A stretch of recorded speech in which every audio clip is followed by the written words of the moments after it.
We're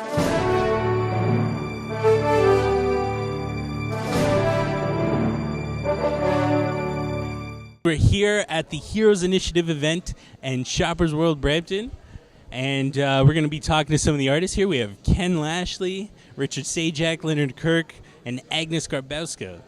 So let's go check out what they're doing right now. We're here with Richard Zajac, a good friend of Stadium Comics. Now, something like the Hero Initiative, how important is that to you or to the comic industry in general?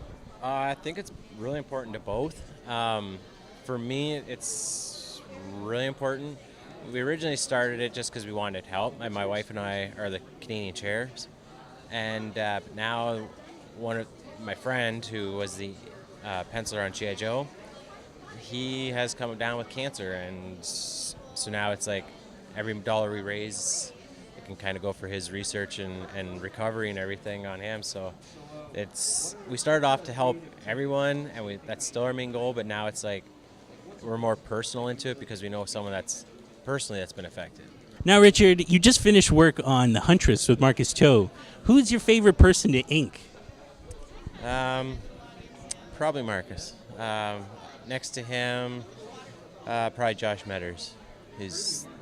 He was the guy I inked on G.I. Joe, and totally different styles to ink over, but they're both really fun too. Yeah. So can you kind of talk about the philosophy behind inking? Because a lot of people think it's just kind of like, oh, you go over the pencils, but there's more to it than that, isn't there? Yeah, Kevin Smith kind of killed all inkers with his movies, but no, it's more than just tracing. I mean, some pencilers are really, really tight, and it is kind of like tracing, but a lot of them have now gone direct pencils. But it is more than tracing for the guys you do ink over now, because you have to clean up stuff. You have to, in the old days, you had to spot the blacks. A lot of pencilers actually do that for inkers and stuff now. They're really specific on what they want. But, there's techniques that you need to know, and it's not, you can tell if someone is well trained or not. So in terms of work, what do you have next coming out that we can see? I am actually going to be doing a couple fill-in pages over Marcus Toe on Batwing. I just got called this week for it. And then I have another project with DC that don't know if I can talk about. But I haven't got all the specifics for it yet, so I just probably shouldn't say anything until I know further. Okay, I'll name a title. You wink if it's that title. Okay, we'll start with Voodoo. No. No, I don't think it's actually going to be a book. I think it's going to be more of a promotional type thing. So. Well, thank you very much, Mr. Zajac, and keep up the good work. Thank you. We're here with Agnes Garbowska. So, Agnes, how do you like being here at Stadium Comics? It's fun. I love coming here to Stadium. What's nice is since it's in the mall, you get like a lot of the random kids coming by going, ooh, pretty drawing. And then I hook the kids in, and it's always fun, and these guys are awesome.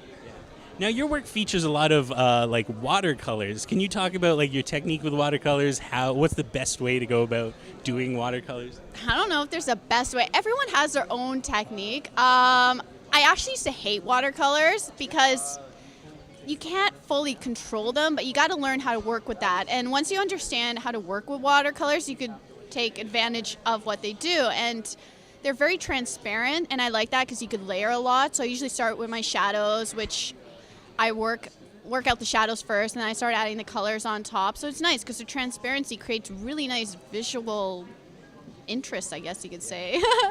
Cool. Did you use a lot of your watercolor techniques with like the Marvel girls and everything? Actually, no. That I did washes. I think I did ink washes for girl comics when I did that. And Spider-Ham as well. They're ink washes, and I color digitally because I like the digital color on top of the washes. But now I actually prefer to do watercolor washes because you could do more tones. I find ink wash, it goes dark a lot quicker. With watercolor, I can work with a lot of the lighter shades as well, and then color digitally, where right now I'm doing a webcomic called Boo Bear and Flo, where that is 100% watercolors. It's a lot harder than I thought.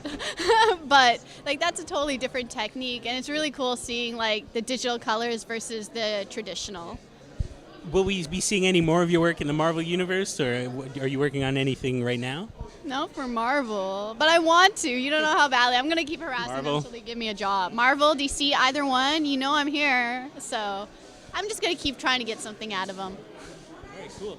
Now, we talked to Fearless Fred and Ad Gorham at Free Comic Book Day, I just watched that. and they talked about your contribution to Volume 2.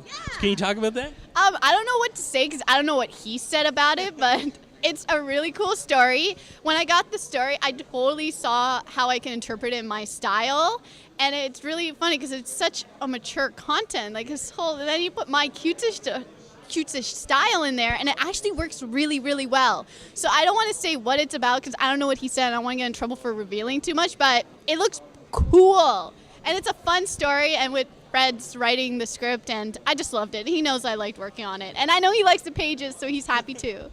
Awesome. Well, thank you very much for coming out here. Final question. How important is the Hero Initiative to like yourself as a comic artist and other comic artists in the comic industry in general? It's very important because some creators will need help once in a while, and it's good to have someone like Hero Initiative there to be able to help out. And I'm glad to be a part of it and raising money because you never know. And some of the older creators didn't have the benefits and the options we have now.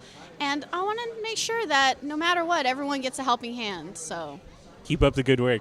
Well, thank you very much. We're here with Leonard Kirk, artist extraordinaire. Mr. Kirk, I heard you're working on X Factor coming up. Can you talk about this? Dumb question. No, I'm kidding. Yes, actually, I've been on X Factor now for a bit over a year, and I'm sort of on an in-between arc now. The art chores have been mostly shared between a couple different artists because of how frequently the book comes out. So my last issue was 236, and my next one will be 241, and I guess that comes out in about a month or two. Oh, very nice, very nice. So how important is something like the Heroes Initiative for artists and people in the comic industry? Well, it's important for two things. First of all, just the idea of helping out, because a lot of folks who got started in the business and got the business started, they didn't have some of the options that folks today have with regards to health insurance and savings, and not to mention just the amount that was paid. So helping those folks out, that's of course the primary goal, but also just to get people to recognize that that's the case and that there are people out there that need some help, because a lot of folks will look at the business today and think, well, artists seem to be getting along pretty decent, writers, what have you, and not realizing that, even today we have our struggles, but for some of the folks who'd been in the business before us, it can be a bit tougher. Now, Mr. Kirk, I was doing a little bit of internet sleuthing the other day, and I found out that you worked on Dinosaurs for Hire for Malibu. Could you talk about the awesomeness that is Dinosaurs for Hire? How was that working on that?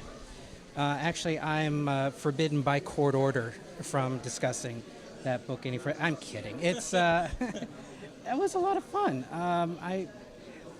I feel a little bit sad in that I felt that the stories were a little bit more tame by the time I got on board. I think that they were trying to market to a bit of a broader audience, but they were still fun.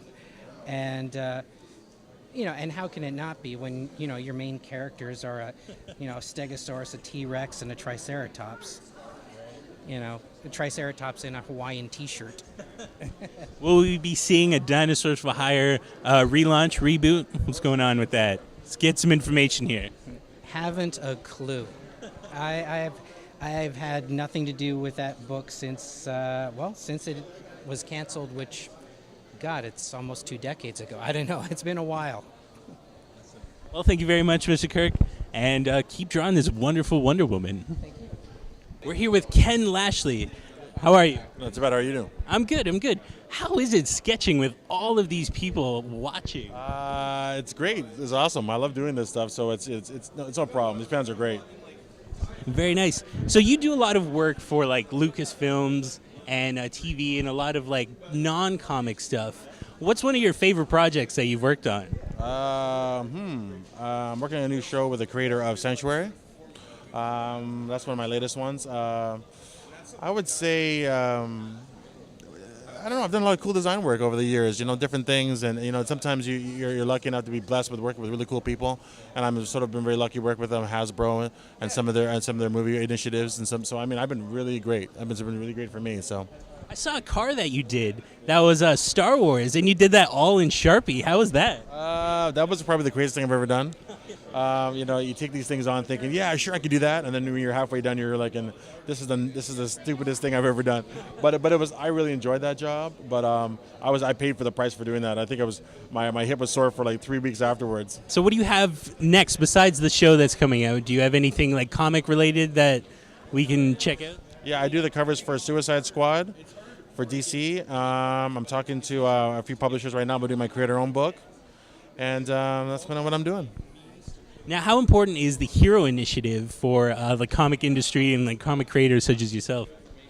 Well, it's very important. I mean, I think we have to give back. We're getting to play in sandboxes that were created by great, talented artists who are right now, maybe they're not in the same financial situation that we are in. Like we're blessed to be able to, support our families. It's a different industry than it was 30, 40 years ago. And I have no problems giving back. At first, I didn't quite understand what the Hero was about. At first, didn't quite understand what their really true initiative was. But now that I've worked with them for a few years, I was lucky enough they graced my artwork on the cover of the JLA hardcover. So I mean, this is very important for us to give back to past the guys who've created great characters for us. I'm just playing in their sandbox, Awesome. Well, thank you very much, and thank you for coming to Stadium Comics for this. No problem. Anytime.